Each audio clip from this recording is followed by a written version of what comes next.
And then that.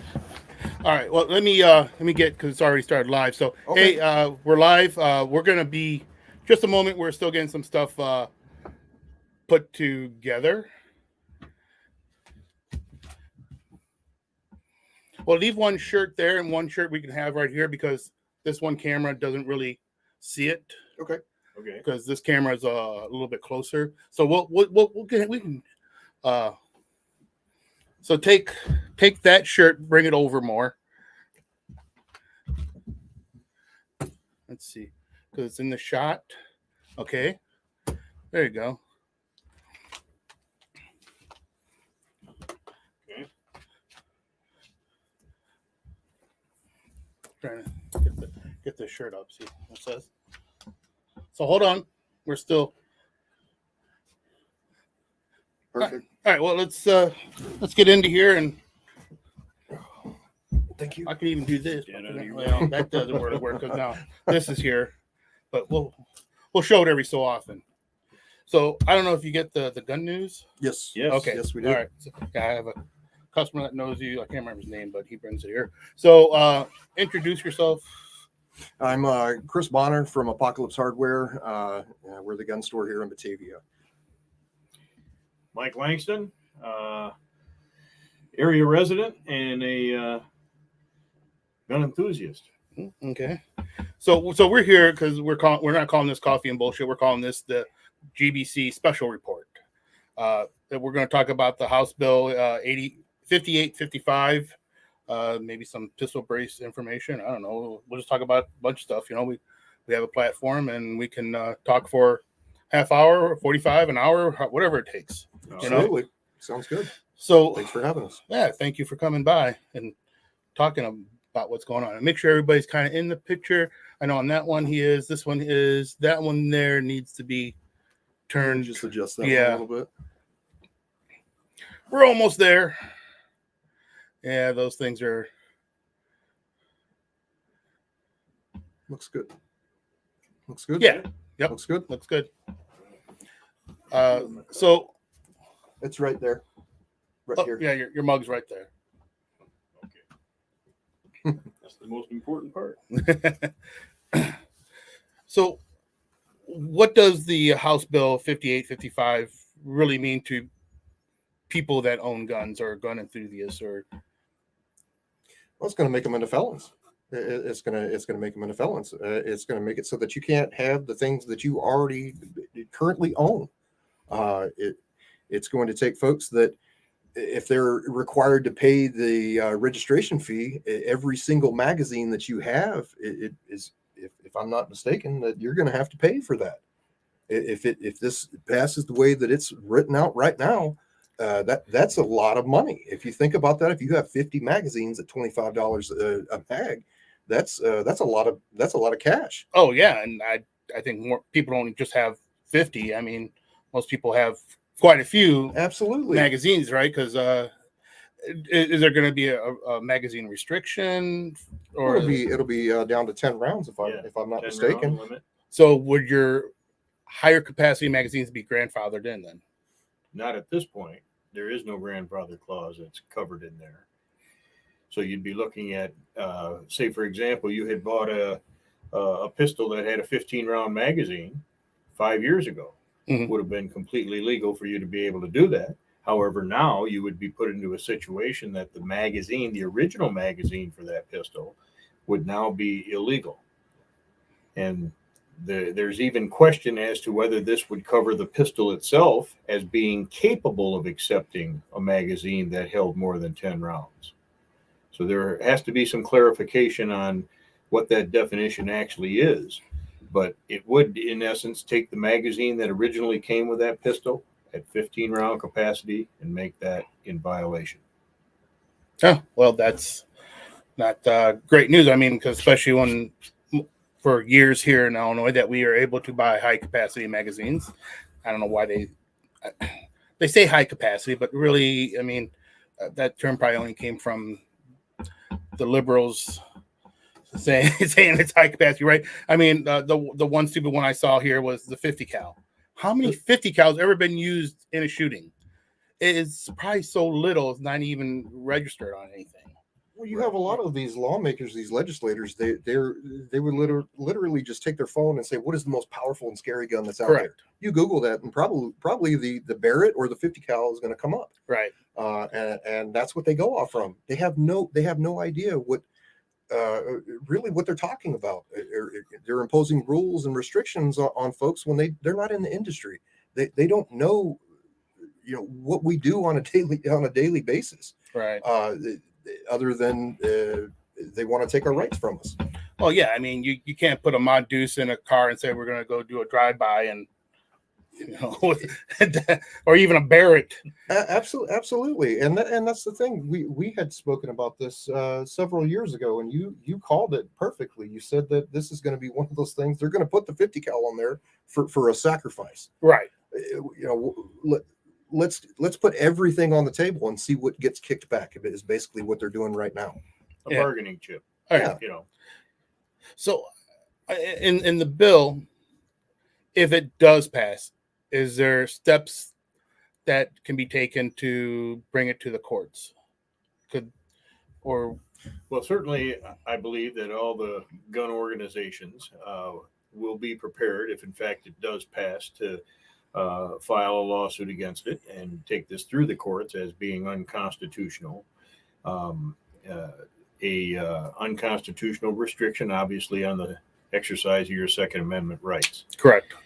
When you look at this bill, you see a definition of an actual listing of number of firearms that would be included as automatically being considered in violation, banned, basically. And it mentions them by name or any similar replica or facsimile of that particular model. It's going back to the issue of if you ban the object itself takes no action, does nothing by itself. It always goes back to the person that operates it. That's Correct. The person who should be responsible for whatever action is done with that item. It's an inanimate object. It can't think or act on its own. That's the issue. Punish the criminal behavior of a person who uses a firearm in a unlawful manner. That's what needs to be focused at. Yeah. You mean the Safe Act, right? No, the Safety Act. Oh, wow. Good job, Mr. Pritzker. Cashless bail. It's insane. It's insane. You talk to anybody in law enforcement, and they're not for this. Correct. Again, we have these politicians that are passing or either attempting or passing legislation that they have no idea how that's going to affect the people down here they're going to be living under it, because they certainly don't. Yep. Yeah. It's you give the liberals an inch, they'll try to take the whole mile. Just honestly, it's both sides now, because it's true. If it's both sides. People say, "Oh, the damn Democrats or the damn Republicans." It's both sides. If that weren't the case, we wouldn't be in the situation that we're in.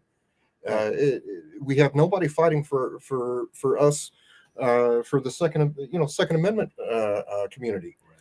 This is really for the Constitution, because they've blatantly gone against it several times. Yeah. What gun organizations are good to go to, and the ones that are not so helpful? Gun Owners of America have been really helpful. Second Amendment Foundation, yes. The Citizens Committee for the Right to Keep and Bear Arms. These organizations are actively on the front lines of filing the lawsuits, doing the research, submitting briefs to the courts where lawsuits are in motion. A lot of times the public, they hear small news clips and just small bites of information. They don't really see the larger picture.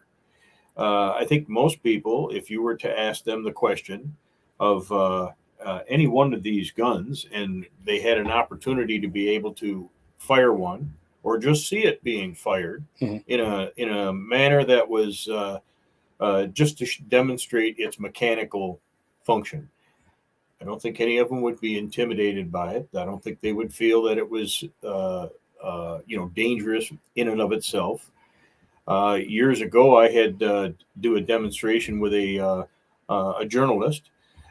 She was covering a shooting event and wanted to be able to give a little sidebar on about 50 caliber rifle. So, having never fired one, we gave her a chance to shoot a 50, and very large gun, very heavy. Certainly not something you would tote down the street. No. But once she had a chance to fire it, she the intimidation was gone. She thought, boy, it doesn't recoil very much. It is kind of neat to shoot. I shot a target that I can barely see that far away. It was interesting. No one was harmed. There was no risk to anybody there.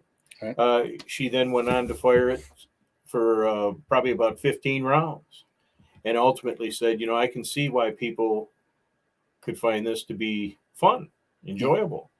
And I pointed out to her, I said, but did you notice? I said, no one was hurt here. Right. The gun didn't turn on anybody. If it's handled in a proper manner and used for the proper purpose and a lawful purpose, nobody should be looking at it. It'd be like looking at Chris is a car connoisseur. If you were to take a look at some of the cars, high horsepower, high speed, would we ban all the cars because there's been a traffic accident and someone was killed because of excessive speed? That's No. true. No. Do we ban alcohol simply because there's been drunk drivers and people have died from that? Butcher knives. Yeah. We could go up and down a list of a number of things. Hammers, golf clubs, baseball bats, hands, a stick. feet, yeah.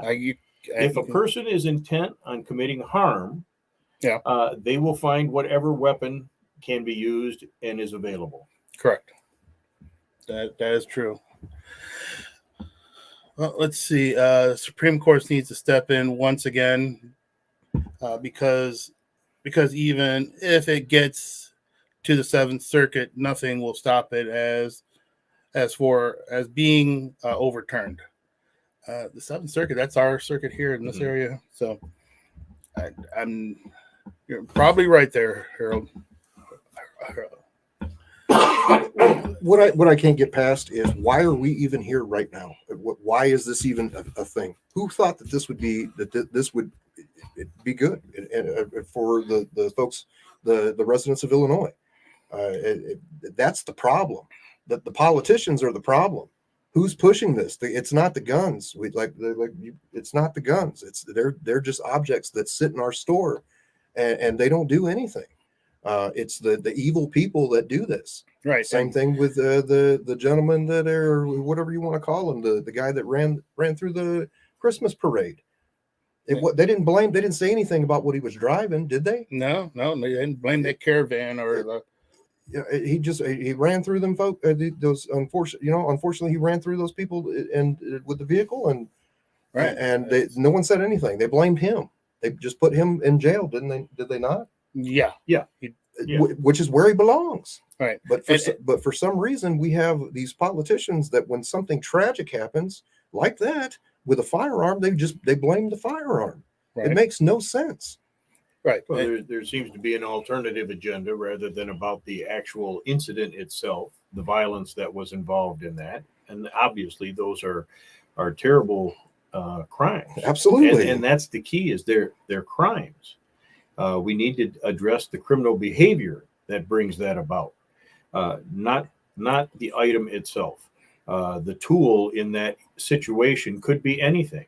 We've seen multiple deaths in incidents involving knives, bombs, vehicles, obviously firearms, but just about any tool can be used in that manner if the intent is of the operator. True. Even with because we have to have a FOID card here in Illinois. Yes. So we have to fill out the proper paperwork, get it checked out by the state, and be approved. Yes. Right. And there's a waiting period and all that stuff. Three day wait. Correct. So there are some people that have FOID cards that shouldn't have FOID cards, but it got passed. The state the Illinois State Police Department passed it through, Mhm. and they've been, I guess, rechecking their stuff. I mean, anytime you purchase a gun, you have to fill out a form. Absolutely. Yes. Yes. You have to And- fill out and- 4473. Yes. And I don't think criminals are really filling out those forms. Correct. You know, Right. I don't see them filling out and say, "Oh, you've been approved. Here you go. Take a gun. Now go commit crime." Absolutely. So they're getting guns off the streets, stolen from houses, however it is, Right. Right. right? And they're not paying full price. That's for sure. Yeah. You know, but And obviously there's situations of, like, probably familiar with the situation of a straw purchase. And when you have a person who purchases a firearm with the intent of passing that to someone else who, for whatever reason, was not able to legally purchase it themselves, they're just as much as responsible for that crime that's committed with that firearm or whatever that item is as that person who committed it and physically done the act.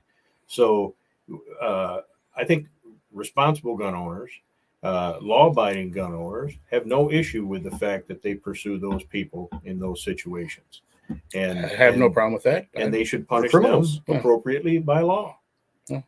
I mean, I have no problem if they want to do a background check. That's what our FOID cards are. I mean, and anytime you fill out the form, it's a background check.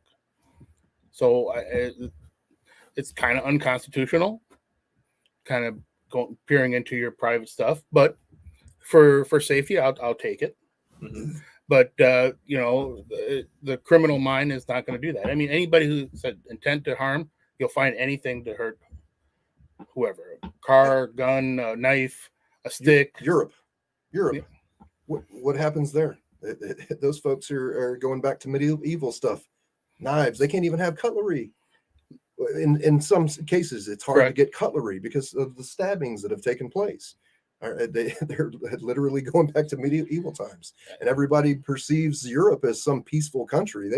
There's been war there for thousands of years. Yeah. So, those folks, they've been hacking each other with battle axes and long swords for longer than we've been a country by a long shot. By a long shot. Yeah. So and to make them seem like they're some peaceful nation, that's a bunch of BS. right. It's folks are always going to find a way to kill and harm if they so choose to do. It's That's been around since at the beginning of time. beginning of time, right? I'm Hey, trying. you have food and I need that food. I'm going Right. to kill you. I'm going to take it. That's the mentality, and that hasn't changed. Right. You're just straight, pure evil people. They're out there. They're out there. But you don't, murder and all, and shooting folks. It's already a crime. You don't see the same people going out there and doing this. Myself, and I'll just speak for myself. I don't know what you own, but I have a few firearms. None of them go out on their own and shoot anyone. No, And they sit there in the safe and hopefully not collect rust. That's just the way that is. But you don't have sane people going out there and doing these crazy acts, running a vehicle through the parade, right. Or shooting up a mall or something like that. Sane people just don't do that.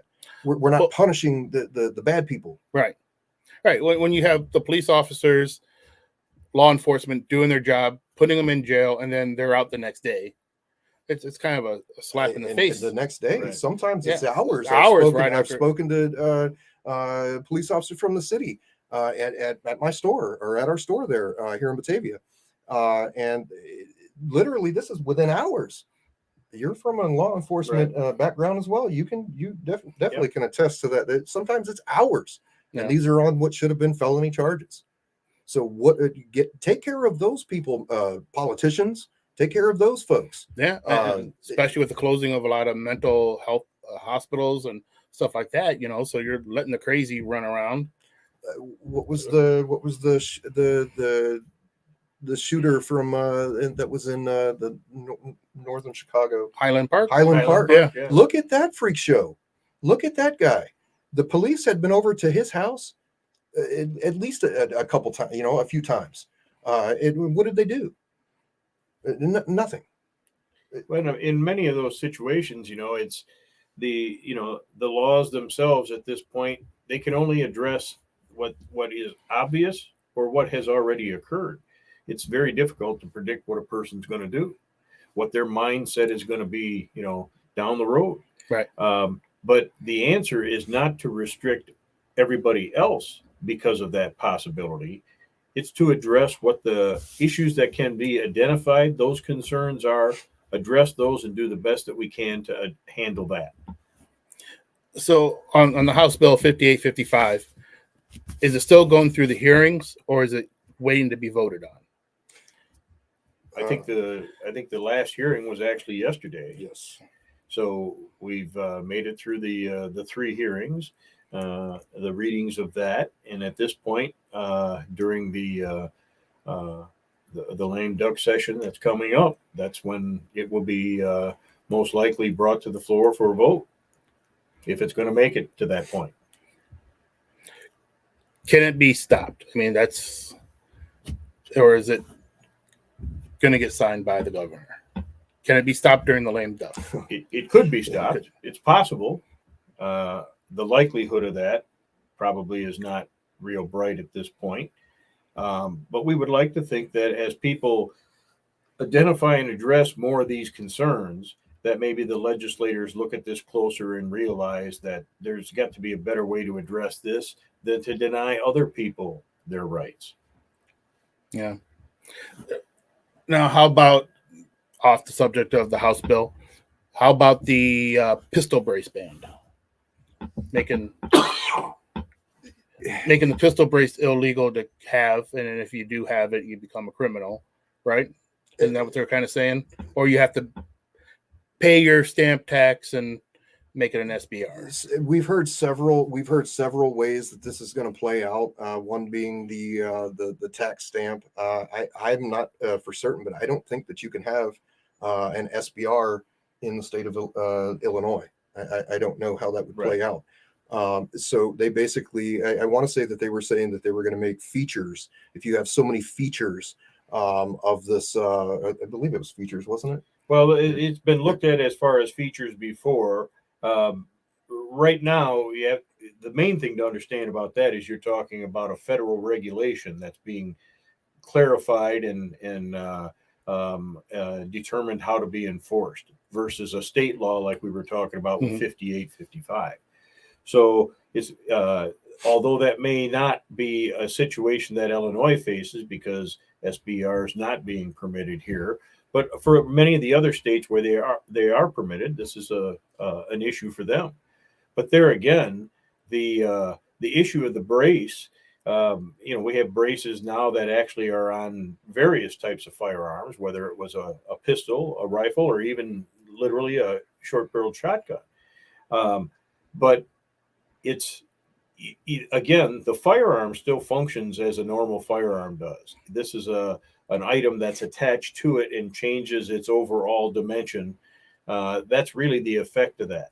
I think it may be more likely that the brace itself becomes unable to be attached to any type of firearm, whether it be a pistol, rifle, or shotgun, than it is to try and selectively pick out, like they did in the assault weapons ban listing, specific firearms that say these are not going to be permitted. Right. It does nothing to the function of the firearm. Right. It absolutely doesn't. It doesn't make it more dangerous or more concealable. If anything, it makes it less concealable to take a little pistol carbine 9mm and then stick a brace on there that you can fold up. Right. That makes no change to that firearm whatsoever. I have one. I have several of them. There's no there in my opinion. I don't believe that there should be any regulatory action that's taken against those braces. Yeah. They've been around for so long. What is the point in that? Is what I keep asking. What is the point? And if they make them illegal, then or people have to, in Illinois, you have to register them as an SBR. I mean, people of Illinois can't have them. Yeah, because you're just not going to. That's just a right that you just can't have. Right. And which is ridiculous. I want to say I think the only people who can have SBRs are law enforcement. They can. Yeah. That's They have an exemption there in the statutes for law enforcement, and again, obviously military as well. If that were to be an occurrence that came about, it's, I guess even if you just look at it from that standpoint, the logic is that when you can see a legitimate and justifiable means that item should be allowed, That's a good one. it's not the item itself. It's clearly about the intent and the method of how it's used. Mhm. So if they can look at that and say, well, it's a good thing if law enforcement uses it, or the military, for example, then it's not about the item itself. It's about the action and the operator. But the original intent of the pistol brace was for, as Harold puts it in here, consideration for the handicapped and wounded veterans, Absolutely. right? Because some of them might not have a functioning, be able Sure. to do this. They can strap it on There's there. one right here in Batavia. His name's Kyle. He was blown up in Afghanistan and lost both of his legs. He's a good friend of mine. We were both in the Marine Corps, and one of his hands is really badly messed up. I mean, that brace actually helps him, Right. So does he need to get an exemption? Is he going to get an exemption? I don't think that he should have to have one. It's something that you can legally buy. Right. Like I said, that's perfect for wounded veterans.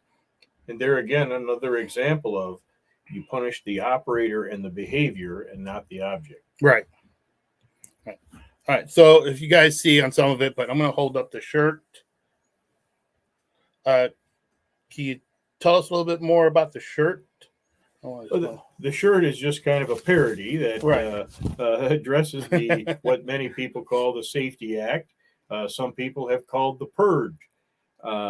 It's pointing out the idea that no cash bond, the no bail, no jail time under certain offenses and things of that nature.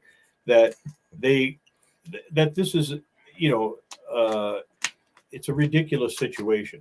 Yeah. Many people are potentially going to be victimized by people that are allowed out, not on bond or without necessary conditions, bond conditions, to be able to control or attempt to control their behavior. The issue of the public feeling like they're being preyed upon out on the streets, and the more that we see being addressed by the politicians at this time, seem to be moving more in the direction of protecting the offenders. Correct. Rather than protecting the people that are being victimized. Right, because they have feelings. Yeah. Right. Yeah, sure, I guess. They're criminals. Yeah. They're criminals. That's what they are. It's at the same time disarming us. Correct. Yeah. At the same time disarming us. What are the politicians doing? They're not on our side. It's often shown. We discussed this many times, and it's often shown.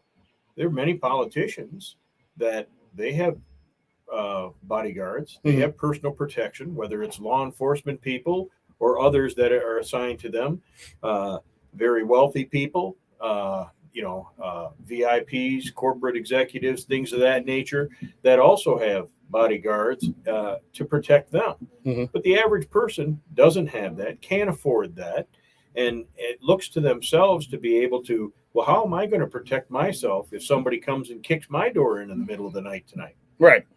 The law provides for you to be able to protect yourself and another that's being unlawfully attacked. There's no better tool to address that situation than a firearm. Yeah. It puts that 95-pound mother of two capable of being able to fend off a 200-pound man who's trying to attack her or the family.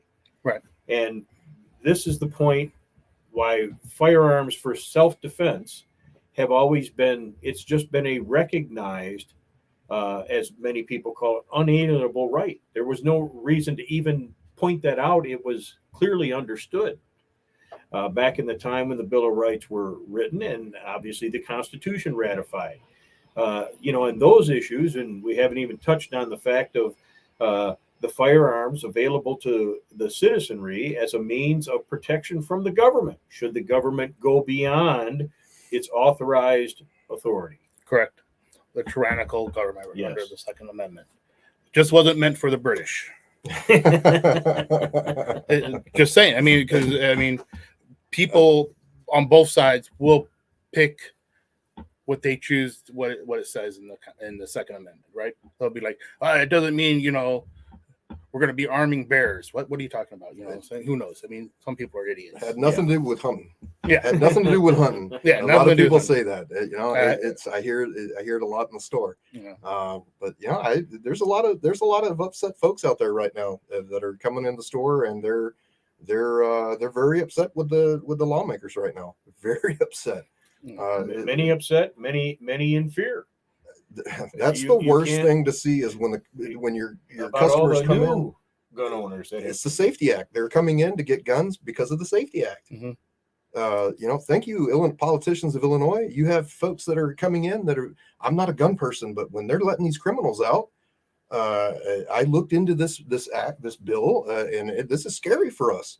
And I'm not a gun person. So what do you recommend? Well, I recommend you go out there and shoot as many as you can to find out what works best for you.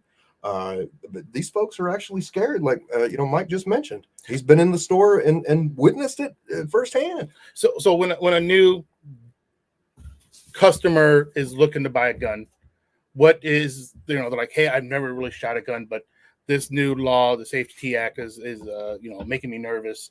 What's your advice to them? Besides, shooting a bunch of guns, but if they're looking for something, I mean, are they strictly like, I want a 45 or a 50 cal Beowulf?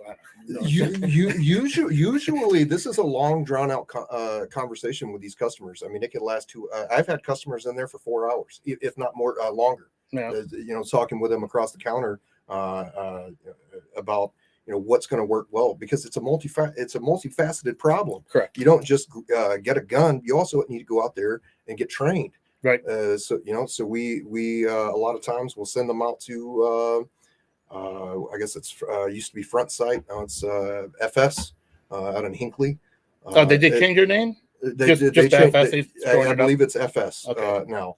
We send a lot of folks out there, just because we want them, not because we get anything for it, but we want them to be trained. Because if they're in there and these people are legitimately fearing for their lives, and like I said, these aren't gun people. These aren't gun people at all. These are folks that have always been against having one, and now they see that their government is failing them. And is not doing their job to protect them as they should be. So in answer to your question, this is it's a long conversation, and we go a lot of times above and beyond as to what kind of ammo they need, what firearm they should be using. And now even worse is the folks that are coming in to get guns, and they say they look at say like what I have on me right now, a Glock 19. With a 17-round magazine in it. What am I supposed to tell them? Sure, buy this Glock 17 or this 19 here, and you're not going to be able to have it for much longer. So this is another. It's like I said, it's a mess. Right. It's a mess for a lot of these people. It's kind of a process. You explain to them why. Some of them have already gotten their FOID card, so they know about that. Some of them have even went to a concealed carry class where they could rent a gun, and they went through the qualification and they've passed that, so they can get their CCL.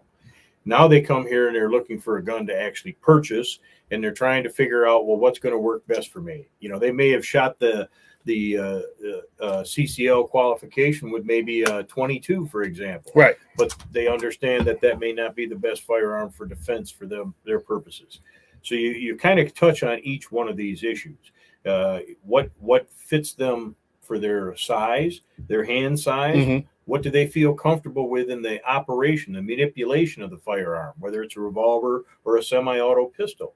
For some of those people, they've just decided they want to have a gun in their home. Well, it may end up not being a pistol. It could be a rifle. It could be a shotgun. So you kind of touch on all of those areas. If it's going to be something that they're going to be able to carry, do they carry it on their person? Is it a lady who maybe carries it in her purse? A number of issues come into play. And we think it's responsible to go and address all of those points. It's not just learning how to pull the trigger and shoot the gun. It's, do you know, understand how to safely draw it? If you were in regular street clothes, if you were sitting in your vehicle, for example, if you're going to store it at home, how do you do that safely but still accessible so you could use it if you needed to? We try to touch on all of those things and give the person the information that they need to be a responsible and lawful firearm user. Right. And it doesn't start with just that person too. It's also the people in the household they're with, because with me having two girls, ever since they were born, we both told them, never touch a gun. Don't do this. If you see a gun laying around, go get an adult, don't touch it. Right. Because, they get curious. Right. Sure. So my kids know what a gun they've shot. They've shot my guns, being 6 and 8. They've shot my few, not very many, but the ones that don't kick a lot. A small caliber rifle and a pistol, so they know what it is, so they know what would happen. But teaching them safety about it, right? Put it down, keep your finger off the trigger. Sometimes even with my oldest, she has to use 2 fingers because it's got a heavy trigger. Oh well, because I'm not really into one of those people that sit there and I'm going to put a nice trigger on this thing, because I figured if you're in the streets or in war, you just pick up a rifle and you start shooting. It doesn't matter if it has a smooth trigger; you're just going to fire until it's empty and pick up something else or something. Absolutely. And that's responsible, though. Right. We should be doing that with the kids. I have an almost 7-year-old daughter. I could put my 19 on the table, and she would say, "Hey, move that. Move that out of the way, Dad." Dad, that's what she calls me. There is no mysticism in the firearm anymore because we have trained her. Right. We have trained her, and the same thing with when my son is old enough. He's a year old now. We'll be doing the same thing because that's responsible. Right. You teach them how to drive. They go to driver's education school. This is in the Constitution. It's their constitutional right to be able to have these firearms. We should be teaching these kids how to use them and what they're about. Right. We have older customers that come in the store all the time, and they say that they used to take their firearms to school. And used to shoot in school. Absolutely. Yeah. I'm not saying that we need to make every school a shooting school, but gosh, we need to at least be telling these kids what they are, because it is a constitutional right in this country for them to be able to have them. It's their right. And we need to be responsible as adults to teach them.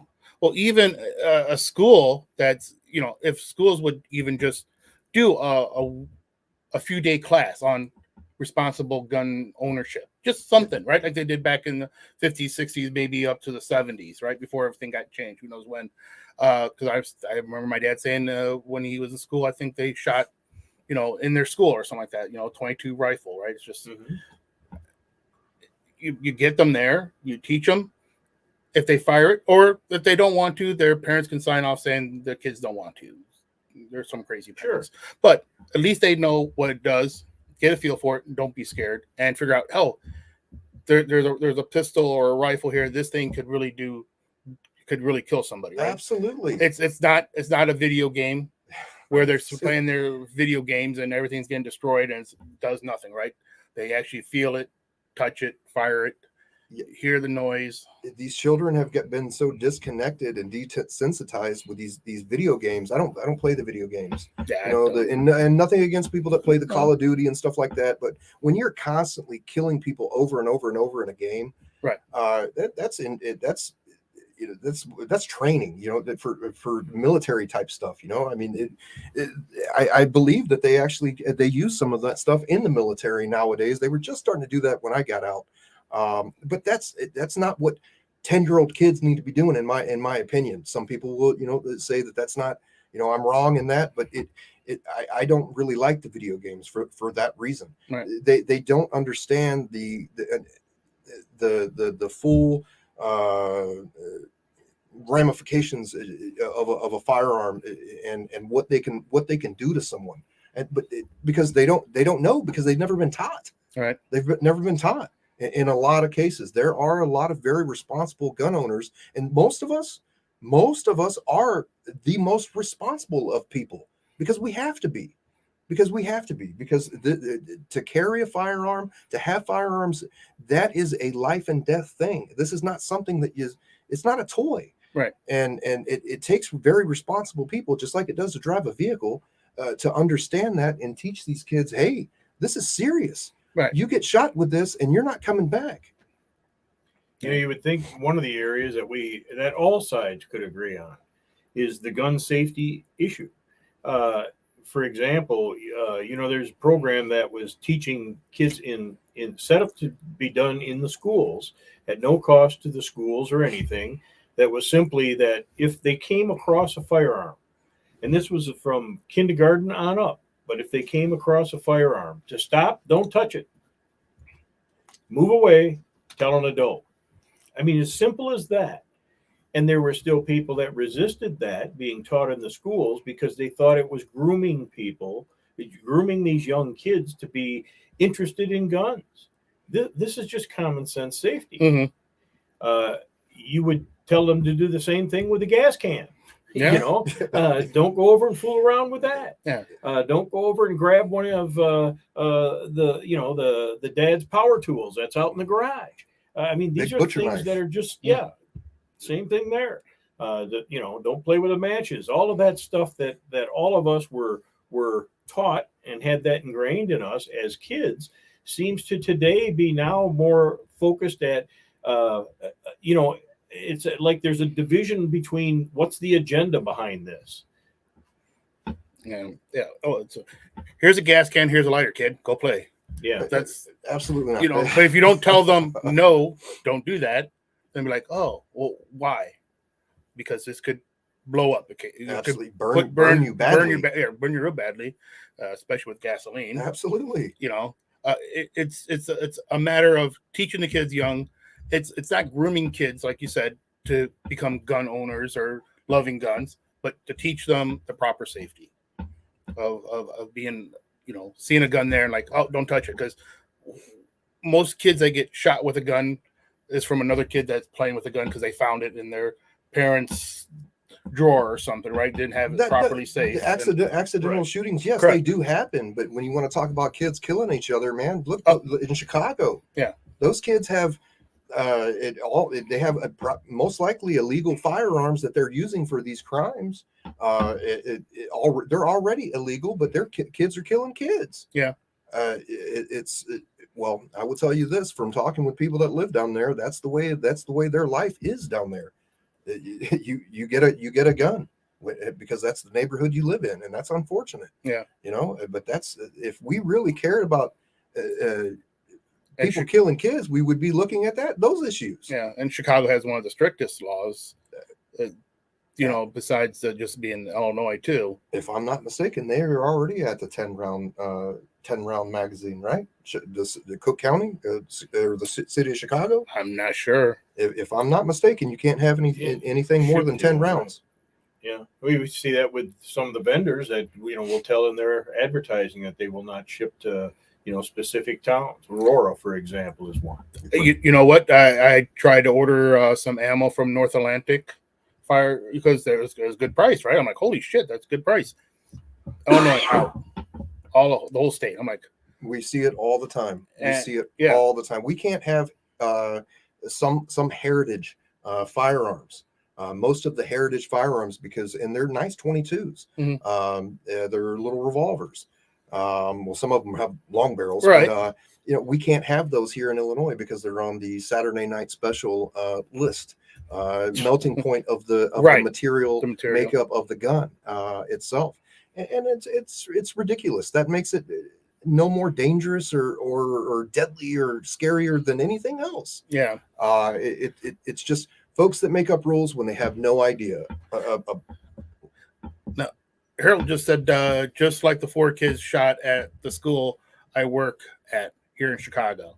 See, I'm sorry about yeah, that. that's I hate it, especially kids. I mean, adults, most of the time we can take care of ourselves, but when it comes to kids, I have two of them, like I said. Yeah. That I'm sorry to hear that. Hopefully they survived and say they died or not, but Right. hopefully they survived. It's Oh, your mom's watching too. yeah, I know. Hey, Mom.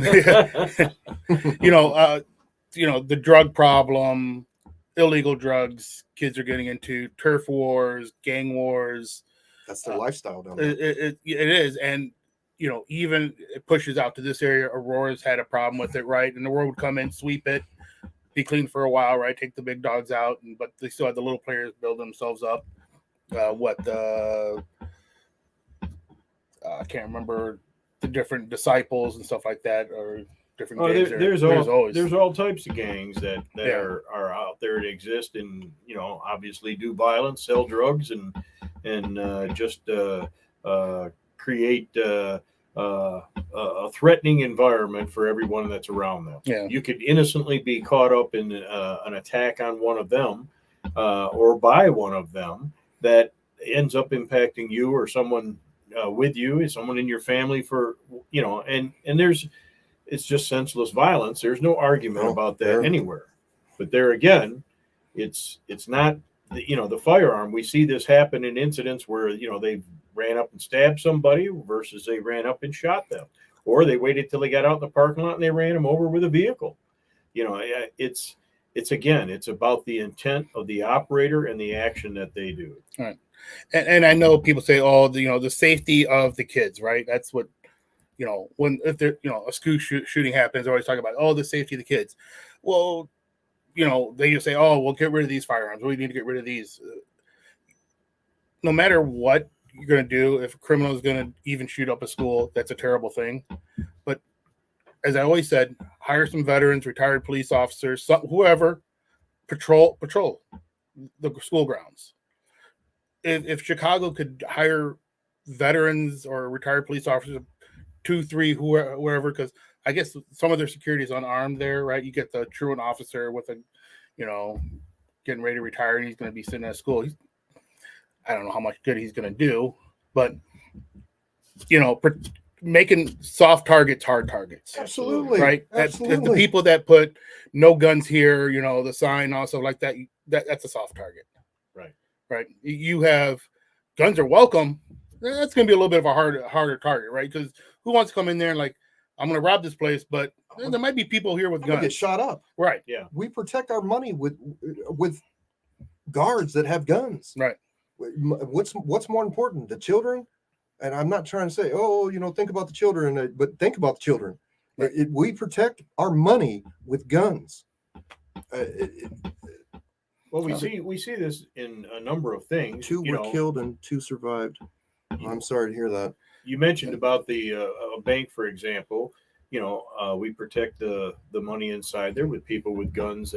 But also, when there's no one there at the bank at night, the banks are fortified to be protected against a burglary or situation like that. If you look at the gun shops that have been burglarized, they're basically hitting those at night. They tried to rob ours. They're hitting those at night because they tried to rob our gun store. They don't have twice. The people there inside then during the day who are armed. Right. And they would meet resistance, obviously, from that. So it's clear to see that those are examples of where firearms in the proper hands, used for a legitimate purpose, self-defense, in those instances, I think everybody would look at that and say, well, those aren't the people we need to disarm. So again, it goes back to, it's not the object. Right. It's the intent and the action of the person. Yeah, the evil people, the evil deeds of people. Well, Harold agrees 100% with protecting the kids with roving guards. I mean, it's not that hard. Depending on the size of school, you would base it off and maybe how many people you need to protect that area, right? You'd have some inside, some outside. During the winter months, people rotate just like in the military. You have your roving guards. Absolutely. An hour outside, another person goes out, whatever. It's switching around, doing different things, never doing the same thing, because when you're doing the same thing, they you sit there. Predictable. Right. Absolutely. You want to become unpredictable. You have a pattern. Right. That's right. I guess Carroll Stream, as Rebecca's saying here, I guess they do have That's armed guards in so, Carroll Stream. So Oh, wow. that's good. That's a good thing. I mean, the school board there approved. I think every school should do that. Every school board should approve that, and school boards should approve veterans or military personnel to come to school and talk to them. There's some that I won't mention here in Batavia, but do not allow that. Can you imagine that? What's that having? So having recruiters come into school. Oh, yeah, that's common here in this area. I was actually a Marine Corps recruiter for 3 years in Naperville, so that was very common for them not to want us to come in the school. Yeah. You know, even though it seems that there were some Marine recruiters out in California that stopped a jewelry store break in. So yeah, I was pretty excited to see that. You know, those guys. I feel bad for those robbers because I know what I would have done to them. So, Mike, we're talking about the House Bill 5855, and yes, the Safety Act 5855. I don't know why I keep messing up. 5855. Yeah, it's my dyslexia. Yes, Mike, we're talking about that and other stuff. But so, tell us a little bit about how you got started with your store. I mean, just. So it was actually my father-in-law and I that opened the store here in Batavia, Apocalypse Hardware, back in 2016 when we got out of the military, or when we, what do they say, transitioned out of the military. There we go, for all that training we got. It was going 7 years now that we've been here. And let's see, I wanted to see what. Please do not educate the Democrats on HB 855. Yeah. I think they're already well aware of that, Mike. I think that they're the ones that pushed it. So, but anyway, so we started back in 2016, and we opened to be a family-friendly place, and we've proven that time and time again. I just keep looking at this. It said we have a lawsuit waiting to drop as soon as they pass it. Who's we? Hope so. Well, Mike deals does a lot of stuff with fire ammunition, stuff like that, and he's also he's the owner of Charlie Mike's Beef Jerky. Okay. He's an Army veteran. He has his stuff here at the store, and sweet. Great guy. Awesome. A little crazy sometimes, but he's a great guy. Largest private gun club in Illinois. Oh, perfect. Okay. Yeah. Well, thank you. Yeah, that's amazing. Keep it up. Yeah. We're trying to do well. That's why we're here. We're trying to do whatever we can. Yeah. So anyway, like I said, we started to be a family friendly place where you could bring in the entire family. You know, a lot of times we have our kids in the store, which may or may not be a good idea, especially with the Safety Act passing soon. We have barriers out front of the store, concrete barriers out front of the store now.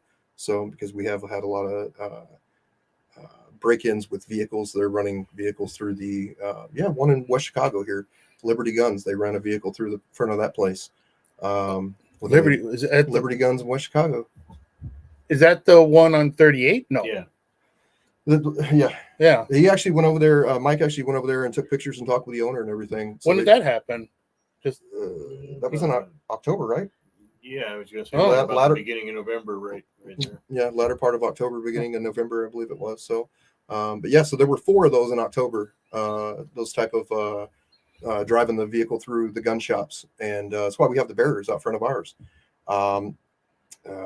So just trying to stay ahead of the criminals, you know what I mean? It's a never-ending job. Right. But so and like I said, we wanted to be a family-friendly place where you could come in, and we're not just going to try and sell you something. We want to make sure that you make it the best educated decision that you possibly can. Like I said, we are not the place that, you need this gun because we need to sell it. Absolutely not.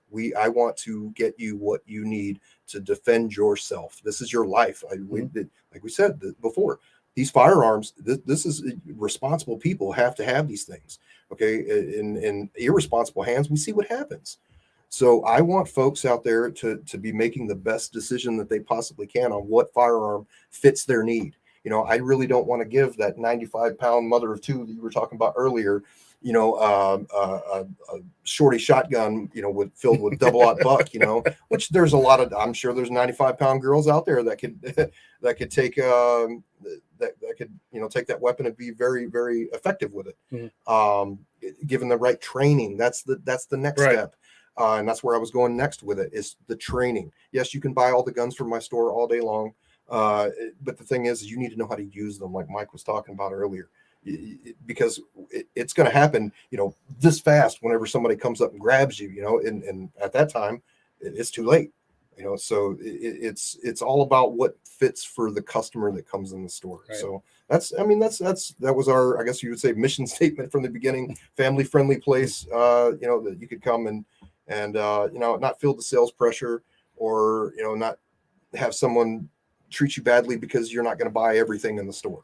That we want you to get what you need, not just what we have to sell, if that makes sense. Right. Mike, if you want to know, he's the owner of Apocalypse Hardware in Batavia. And if they need ammo, indeed. I'll give him your number. Thank you, Mike.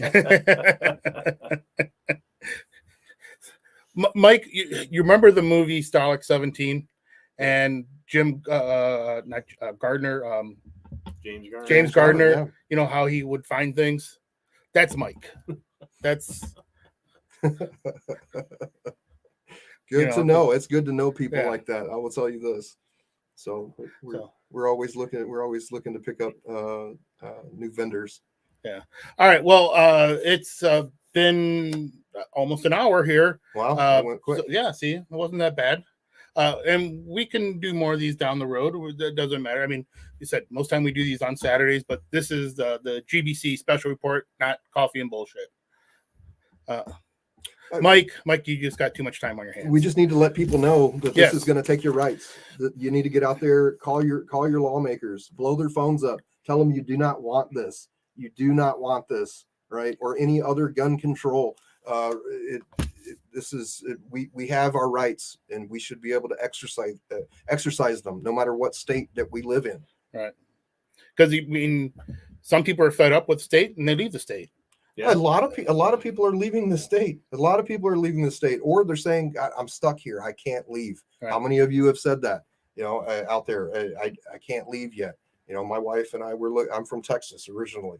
I'd love to go back to Texas, but there's good people here. Yeah. There's good people here in Illinois. Your politicians are letting you down badly. I can't say that on enough. Both sides. On both sides. That's the problem. Yeah. If there was a side that was saying, no, I'm going to take care of these people of Illinois, who's doing that? True. All right. On that note, thank you for joining us. Thank you for being here, Chris. Yep. Thank you for having Mike. Us here. Thank you. Anything you need to plug or anything? Is there T-shirt? Oh yeah. Can they buy the T-shirt or sure? Get them at our store. All right. So they have this at the Apocalypse Hardware store in Batavia. What's the address? That is 215 Oswald in Batavia. It's 215 Oswald.